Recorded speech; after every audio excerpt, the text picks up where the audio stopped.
Welcome to a world where we fight to the finish, and at the heart of it is one recognizable image. Originators, titans of business, brand architects, respected since 9/7 skies the limit. What's up, guys? Welcome to a special edition episode of MMA Talk Canada. Here with my good buddy Saad and a new addition, Victor. Today we're just gonna go over UFC 158 briefly, but mainly we're gonna introduce Victor. Before we get started, I'm gonna give a shout out to Chris Manassian. Check out Fight or Flight D in the description box, and the music is by D.One. So, yep, we have a new addition to MMA Talk Canada now, Victor. He has his own website. Victor, tell us a little bit about your website and what you bring to MMA Talk Canada. Sure. My website is MMAVictor.com. Essentially, it's a daily fantasy MMA site. Players can play in 3 or 4 real money leagues. They can play head-to-head or multi-person leagues. Users can create their own leagues. They can enter in an unlimited amount of leagues as well. And it's really, really easy to play. Players simply log in or register. We don't share your info with anyone. We don't store your credit card info. We only pass it along to the merchant using the latest encryption security available. Then you join or create your own league. You can join leagues hosted by MMAVictor.com or play in your user-created leagues. You can also create your own and make them public or private, and you can always invite your friends. And lastly, just to make your picks. You select the victor, the method of victory, the round, and the minute of each fight. You earn points for each correct prediction, and the player with the most points at the win of the night wins. And you can win a lot of prizes. We've got a lot of free rolls happening on MMAVictor.com.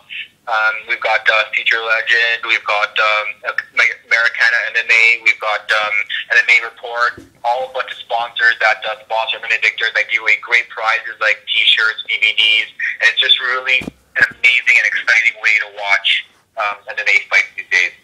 Yeah, it sounds really interesting. We're glad to have you on the podcast, Victor. I think you're gonna make a great addition to the podcast, and you gave a little new insight with betting odds and stuff, and helping people win prizes. So it's a really cool thing for the community, eh? Yes, absolutely. It's been around for I started probably about 2 or 3 years ago, but I didn't really get serious about it until last year. And this year we've really been sort of promoting it a little bit more intense, and it's sort of starting to pay off. We're starting to get out there, and people are really, really liking the game. And it's just not just a fantasy site where people can play and win money and prizes. It's a social network. So people come and they share videos and photos, and we aggregate news from around the internet. So we've got all the latest news updated from all around. So it makes the experience a lot more rich. Yeah, that's awesome. We're really looking forward to having you on the next podcast, which is the UFC on Fuel 9 predictions. But right now, before we end it off, we're going to go over our UFC 158 predictions. We didn't do too well. How'd you do, Saad? How are your picks? Well, before I get into the picks, let me just give a shout out to Victor's website, MMA Victor. I'm actually on there, and just want to mention, it has a really great interface. I'm really actually proud of what he's accomplished with that website. It's awesome because you can enroll and it's free, so you don't have to put any money down. And if you are a betting man, obviously you could put the money down if you want to. And I think that it's a really great addition to our team, and I really would like to welcome Victor. Yeah, it's a really, really cool website. I actually did my predictions on there. Really professionally done and really well done, Victor. Thanks, man. Appreciate that. All right, so okay, well, go ahead, sorry. Well, let me get on to my picks for UFC 158. I'm actually a little surprised. I actually was swinging for the fences, picking from underdogs, especially on the preliminary card. I actually had Quinn Mulhern beating Rick Story, which is kind of ridiculous in hindsight, but I did accurately predict the Ricci fight and the GSP fight. I knew he was going to be kicking him down and grinding him out for 5 straight rounds. I think a lot of people predicted that one coming, except for the people that I guess were behind Nick Diaz. A lot of people that were Nick Diaz fans, they thought that maybe he could present further difficulty for GSP, especially when it comes to his jiu-jitsu and his boxing. And you know what? Nick Diaz had his moments in the 3rd round, which was kind of a little scary for GSP fans in the sense of cutting him off, busting him off. But I guess mainly GSP bruises easily. So those marks on his face probably weren't indicative of the whole fight.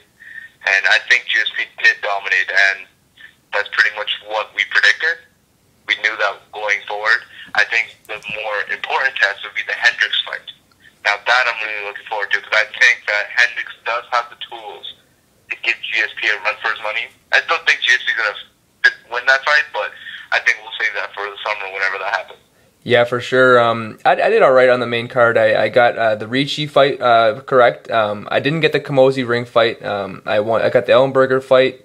I didn't get the Condit fight right, and then I got the GSP fight right. Preliminary fights, I got the McDessie fight correct. Carvalho, that fight was kind of it was a really bad fight actually. The ref actually stood it up when Carvalho was getting ready to fight, and he was wobbled, but he definitely could have fought. What were your guys' opinion on that stoppage? It was pretty bad, eh? You can go ahead, Victor. Yeah, I think so. I mean, just going back to your picks there, I mean, I didn't do too great on my picks, actually, and like we were talking about before we started here, I was kind of on a hot streak there, and I definitely cooled down this UFC event. Like, I definitely picked George St. Pierre to win. I was kind of hoping for a knockout. Now, I know he hasn't finished anyone lately, but I just thought that Nick, and the same thing goes for Hendricks, that they want to finish their fights and leave them a little susceptible and leave them a little open for George to kind of come in. Same with the Carlos Condit fight. You know, I thought that after Carlos's last fight with George St. Pierre that he had what it takes to beat Johnny Hendricks. I had Johnny Hendricks picked in one, and Carlos Condit picked in another game that I went in. And as for the Jake Ellenberger fight, like, I know the guy had won like 11 straight in first round or something like that. But you know, seeing that it was Nate's first time back in the UFC, I think he really wanted to prove that he belonged there. So I went with Nate, and you know, I obviously lost that one bad. But the stoppage, I mean, I thought it was a little premature. But you know, that's the refs call. You know, that's professionals. It's tough to say, you know, what the refs saw at that time. What do you guys think about that? Yeah, it was definitely an early stoppage. Saad, have you put your opinion on that fight? You thought it was an early stoppage, right? Which fight in particular, the Elkins fight or the Marquardt fight? No, the Elkins and Carvalho. Yeah, well, when it comes to the Elkins fight, I think how Dana White framed it was probably the best way. It's really hard to place a referee in that position when somebody gets dropped like that, and he kind of looks like he's on wobbly legs, and then, you know, the referee has to make a decision right in the heat of the moment whether to step in or not. And I think that in hindsight we could say that it's a bad call by the referee, but it wasn't heinous. It wasn't indefensible. Mm-hmm. So in that sense, we could say that, okay, it wasn't the best stoppage, but you know what? We can give the referee the benefit of the doubt in that particular instance. It wasn't the worst call. It's not a Kim Winslow call, right? Yeah, exactly. So, yeah. So in that case, I think that he is defensible. Levine is a very good ref. He's up there with Herb Dean and John McCarthy. And, you know, he's repped so many fights. And in this case, he found maybe, and Carvalho was out. Obviously, Carvalho popped right back up, but that was after he had already made the decision to step in. And he can't go back on that, right? Because we're looking for, I guess, consistency in refereeing. Guys that will pull the trigger and make the decision rather than mulling about it. All right. Quick thoughts on the two more fights. Jordan Young Guns Meehan winning his UFC debut, and Patrick Cote winning his fight at 170. Victor, go ahead and give us your thoughts on those fights. How do you see those guys making the way in the welterweight division? Yeah, I thought it was a pretty good debut, and you know, we had a lot of guys that wanted to pick Maine on MMA Victor. They did, and they obviously got the points there. So I mean, I didn't really know. It was kind of a toss-up for me. I didn't really know what they were going to pull out. I mean, it was a good fight nonetheless. As for the Cote fight, I had picked him to win by unanimous decision. I don't know, just lately in general, we've seen, you know, it's based on the weight class, of course, but we find that the lower the weight class, Guys aren't really looking to finish the fight. So the Patrick Cote fight was kind of an easy pick, easy prediction. But I don't know. I think he could have done a little better.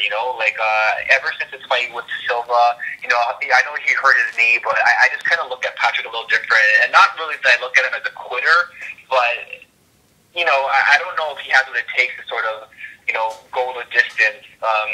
And really pull out all the stops to stop the fight on his own. What do you guys think about that? Yeah, how about you, Sal? What do you think about that one? The Cote fight, yeah, it was interesting. Like, he kind of died out towards the end. I actually had him winning as well by decision. I didn't think it would come down to 29-28. I thought he would handle it pretty easily because he was a small middleweight. I thought he would handle the weight cut better than he did. It looked like, maybe the weight cut did drain him. A lot of these guys think that just because they're dropping in weight might answer their problems at a higher weight class, the problems that they're having up there.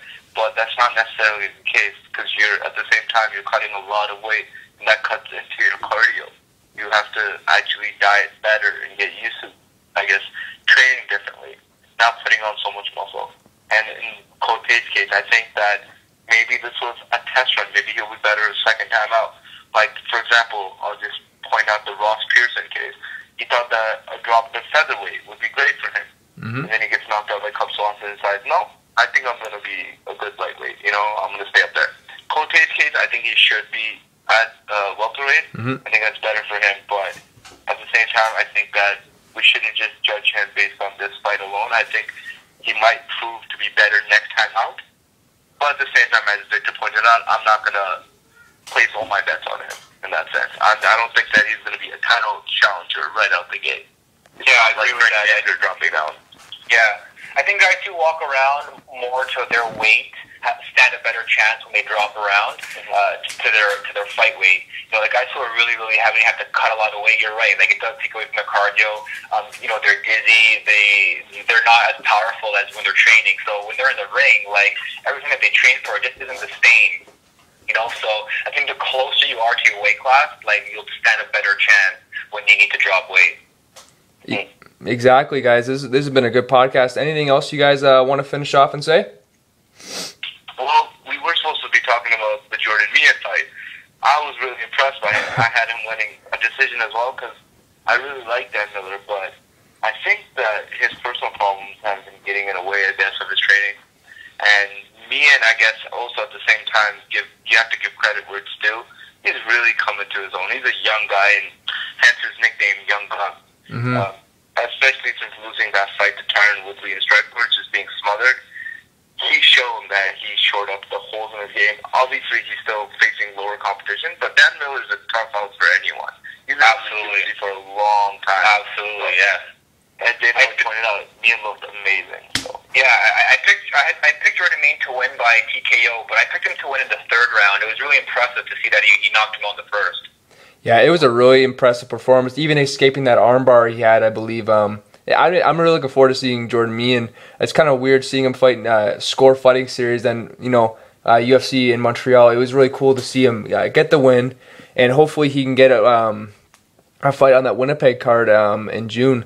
So that wraps up this episode of MMA Talk Canada, guys. We'll be back in April for the UFC on Fuel 9 in Sweden. I'm really looking forward to that one. How about you guys? It's a good card, eh?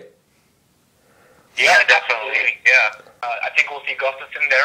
Remember, guys, we'll be having our fantasy games on MMAVictor.com. So come check the site out. You can play for free, win some prizes, win some cash, and give me your feedback. We'd love to see what the fans think of it. All right, so link will be in the description box for MMAVictor.com. Back for our predictions for UFC on Fuel 9. All right, there you go, guys. Peace. Thanks.